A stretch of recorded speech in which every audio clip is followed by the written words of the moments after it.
नमस्कार दोस्तों, स्वागत है आप सभी का आपके अपने चैनल स्टडी फॉर विन में। और आज के इस वीडियो में हम बात करने वाले हैं सुपर डेट से रिलेटेड कुछ एक इम्पॉर्टेंट टॉपिक के बारे में। उम्मीद करती हूँ कि ये टॉपिक आपके लिए बहुत ही ज़्यादा बेनिफिशियल होने वाला है। टॉपिक हमारा है समावेशी शिक्षा।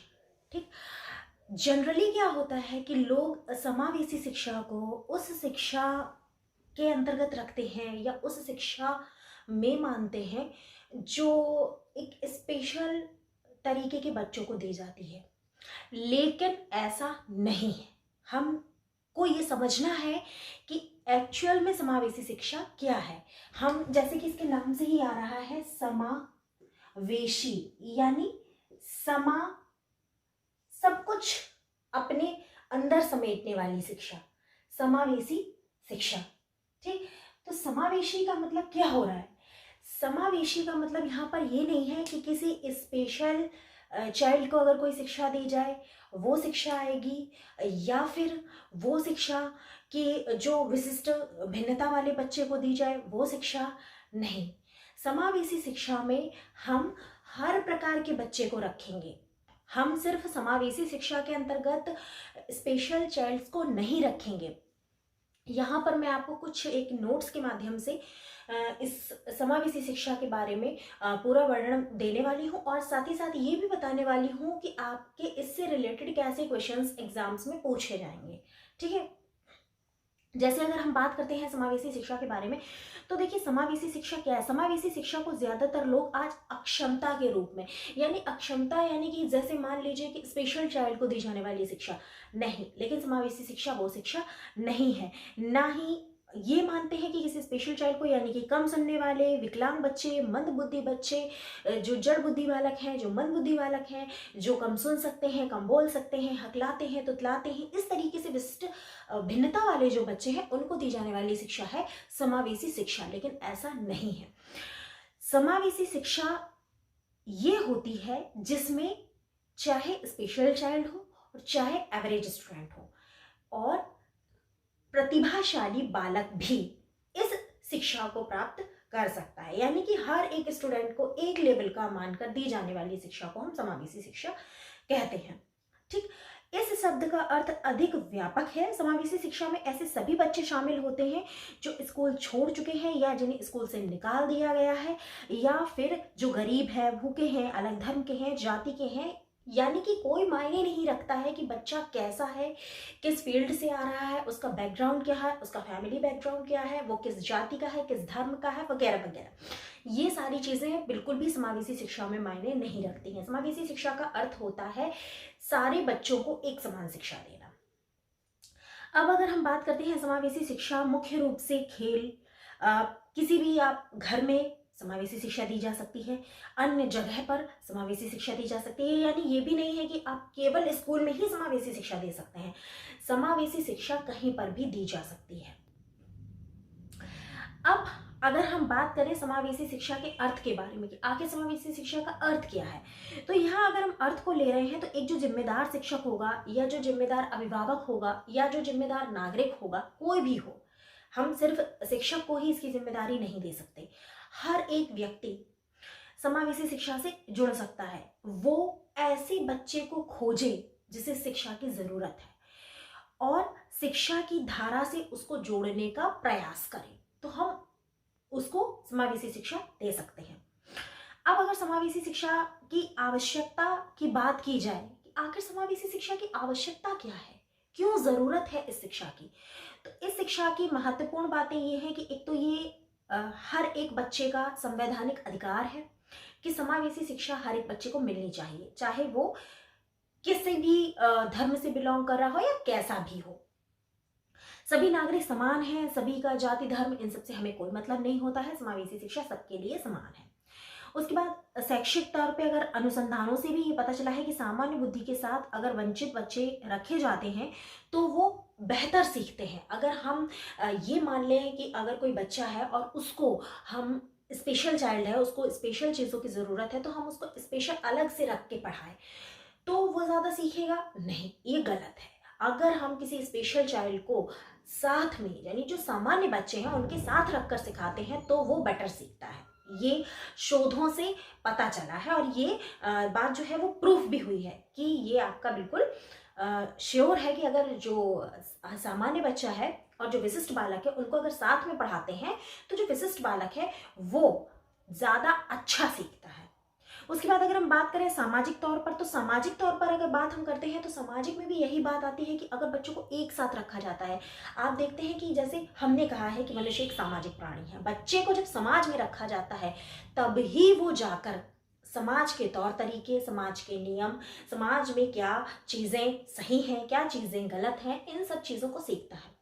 तो वही चीज़ समावेशी शिक्षा में आ जाती है कि सामाजिक तौर पर भी जो समावेशी शिक्षा है वो भी बच्चों के लिए बहुत ज़्यादा ज़रूरी है।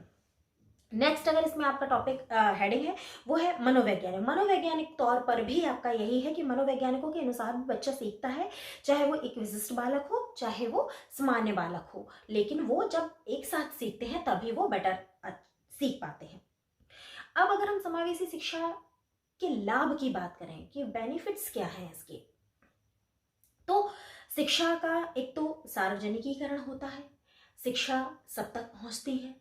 अगर हम ऐसे विशिष्ट बालकों को विशिष्ट मानकर छोड़ देंगे तो वो तो कभी शिक्षा ग्रहण ही नहीं कर पाएंगे, तो वहाँ पर भी ये शिक्षा ज़रूरी हो जाती है। गरीब और बेरोजगारी का जो है उसका उन्मूलन होता है, उसको हटाने में मदद मिलती है। शैक्षिक और सामाजिक भेदभाव का उन्मूलन होता है, जो शैक्षिक भेदभाव किए जाते हैं बच्चों में कि नहीं तुम तो विशिष्ट हो, तुम सुन नहीं सकते, बोल नहीं सकते, कम बोलते हो, तुतलाते हो, हकलाते हो, तुम नहीं पढ़ सकते, ये सारी चीज़ें हटाने में समावेशी शिक्षा जो है वो बहुत ज़्यादा हेल्प करती है। उसके बाद संवैधानिक अधिकारों का भी क्रियान्वयन होता है। हमारे संविधान में सबको समानता का अधिकार है, तो उस चीज़ को भी यहाँ से हेल्प मिलती है, एक तरीके से बढ़ावा मिलता है। अब अगर हम बात करें कि सामाजिक शिक्षा जो हम दे रहे हैं, जो समावेशी शिक्षा की हम बात कर रहे हैं कि समावेशी शिक्षा बच्चों के लिए ज़रूरी है, तो इसमें चुनौतियाँ क्या क्या हैं? हमारे कई सारे इसमें बेनिफिट्स हैं, हमको देनी चाहिए, ये चीज़ें हमने समझ ली कि बच्चों को देनी चाहिए, कैसे देनी चाहिए, लेकिन क्या इनकी कुछ चुनौतियाँ भी हैं? तो हाँ, इनकी चुनौतियाँ भी हैं। क्या है? जो समावेशी शिक्षा है वो सभी उम्र के लिए प्रभावित होती है। कहीं पर भी अगर कोई भी बच्चा होता है तो उसके लिए उम्र के अकॉर्डिंग वो उसको डिस्टर्ब करती है या इफेक्ट करती है, लेकिन उम्र घटने और बढ़ने पर मुश्किलों का सामना करना पड़ता है। यानी कि जब आप एक एवरेज एज पर चल रहे होते हैं, एक एवरेज एज के बच्चे को सिखा रहे होते हैं, वहाँ तो आपके लिए थोड़ी सी कठिनाई कम हो जाती है, लेकिन अगर उम्र उस एवरेज से ऊपर या नीचे है तो वहां आपको तकलीफों का सामना करना पड़ता है। शिक्षकों का विशिष्ट बालक को पहचान पाना बहुत मुश्किल होता है। पहले तो वो उस बालक का पता लगाएं कि वो विशिष्ट बालक है और फिर उसको किस तरीके से समावेशी शिक्षा देनी है। ये एक शिक्षक के सामने या अभिभावक के सामने एक चुनौती के रूप में सामने आता है। दैनिक स्तर पर शिक्षण पद्धतियां और दृश्य श्रव्य सामग्री की अनुपलब्धता पाई जाती है, यानी कि जिन टीएलएम्स का यूज करना होता है, जिन टीएलएम्स की जरूरत होती है वो कई बार उपलब्ध नहीं होते हैं। समावेशी शिक्षा के अनुरूप नियम ज्यादातर किताबों में सीमित होते हैं, लेकिन वो व्यवहारिक नहीं होते हैं। ठीक कि किताबों में तो बहुत सारी चीजें लिखी होती हैं, हमें ऐसा करना चाहिए, बच्चों को ऐसे पढ़ाना चाहिए, ऐसे ऐसे अगर हम कर दें तो बच्चे अच्छा सीख सकते हैं, पर जब हम प्रैक्टिकल लेवल पर आते हैं तो वहां पर ये चीजें उपलब्ध नहीं होती हैं। आज भी बहुत सारे विद्यालय ऐसे हैं जहां पर ऐसा मूलभूत ढांचा नहीं है कि हम समावेशी शिक्षा दे सकें, यानी जो स्पेशल चाइल्ड है और जो जनरल है उनको एक साथ पढ़ा सके। बहुत सारे स्कूल्स में ये सारी सुविधाएं नहीं है। मूल्यांकन प्रणाली आज भी लिखित परीक्षा पर जोर देती है और जो विशिष्ट बालक होते हैं हम जानते हैं वो उतना अच्छा नहीं लिख सकते जितना कि सामान्य बालक लिख सकते हैं, तो वहाँ वो पिछड़ जाते हैं सामान्य बालकों से। जबकि उनके लिए क्या होना चाहिए, एक अलग तरीके के रूल्स होने चाहिए, उनका मूल्यांकन करने का तरीका भी अलग होना चाहिए। जबकि हमारा क्या है, वही घिसा पिटा तरीका चला आ रहा है कि लिखित परीक्षा ले लो और उससे पता चल जाएगा कि कौन सा बच्चा किस लेवल का है, कौन होशियार है और कौन बुद्धू है, एक सरल शब्द में अगर कहा जाए तो। अब समावेशी कक्षा कक्ष की अगर हम बात करें कि समावेशी कक्षा कक्ष जो है वो किस तरीके का होना चाहिए, तो कक्षा में शिक्षक के साथ साथ विभिन्न पृष्ठभूमि के बच्चे होने चाहिए। समावेशी कक्षा में शिक्षक का व्यवहार आत्मीयतापूर्ण होना चाहिए, यानी कि ऐसा नहीं लगना चाहिए कि जो विशिष्ट बालक है उसके साथ वो अलग व्यवहार करे, ऐसा नहीं होना चाहिए। सभी बच्चों के साथ उसका जो व्यवहार है वो मित्रवत होना चाहिए। उसके बाद अलग अलग बैठने की बजाय बच्चों को घेरा बनाकर बैठना चाहिए, जिससे उनमें क्या हो, एकीकरण हो, उन्हें ये न लगे कि हम किसी प्रकार से किसी बच्चे से अलग हैं। शिक्षक को बच्चे की विभिन्न पृष्ठभूमि और मानसिक स्तर को देखते हुए ही एक दिन पहले प्लान बना लेना चाहिए कि किस तरीके से, आपने देखा होगा कि लेसन प्लान की बात की जाती है, टीचिंग प्लान की बात की जाती है, वो इसीलिए की जाती है कि टीचर को पता होता है कि क्लास में कौन सा बच्चा कैसा है, किस बच्चे को हम कैसे पढ़ा सकते हैं। तो इस बच्चे के लिए अगर ये नॉर्मल चाइल्ड है तो इसके लिए हमें क्या विधि अपनानी है, अगर ये स्पेशल है तो इसके लिए हमें क्या विधि अपनानी है। यहाँ पर जब ये टॉपिक आ जाएगा तो इस बच्चे को कैसे पढ़ाएंगे, इस बच्चे को ये चीज़ कैसे समझाएंगे, ये सारी चीज़ों से पहले से प्लान कर लेनी चाहिए। उसके बाद जो अखबारों की कटिंग है, दृश्य सामग्रियां हैं, कठपुतली है, पोस्टर्स हैं, यानी कि टीएलएम का यूज़ किया जाना चाहिए ताकि बच्चे आसानी से समझ सकें और जो आपका शिक्षण है वो भी प्रभावी हो जाए। आपको पता है कि इन सब चीज़ों से शिक्षण जो है वो प्रभावी हो जाता है। मूल्यांकन लिखित ही नहीं बल्कि उन परीक्षाओं से भी होना चाहिए जो विशिष्ट बच्चे कर सकें, और एक ज़रूरी बात, सतत और व्यापक मूल्यांकन ज़रूर होना चाहिए।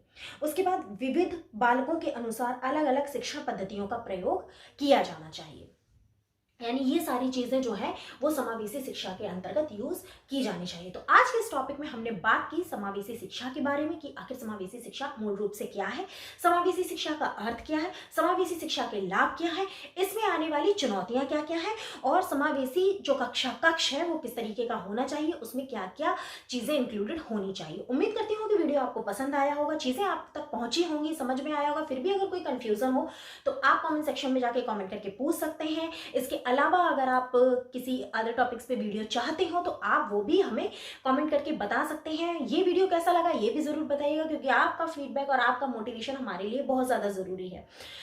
फिलहाल के लिए इस वीडियो में इतना ही, मिलती हूँ अपने अगले वीडियो में। अगर आप किसी भी तरीके के नोट्स लेना चाहते हैं या जो ये पीडीएफ्स हैं जिनके थ्रू आपको पढ़ाया जा रहा है, ये अगर पीडीएफ आप लेना चाहते हैं तो हमारा व्हाट्सएप नंबर है 9496369356।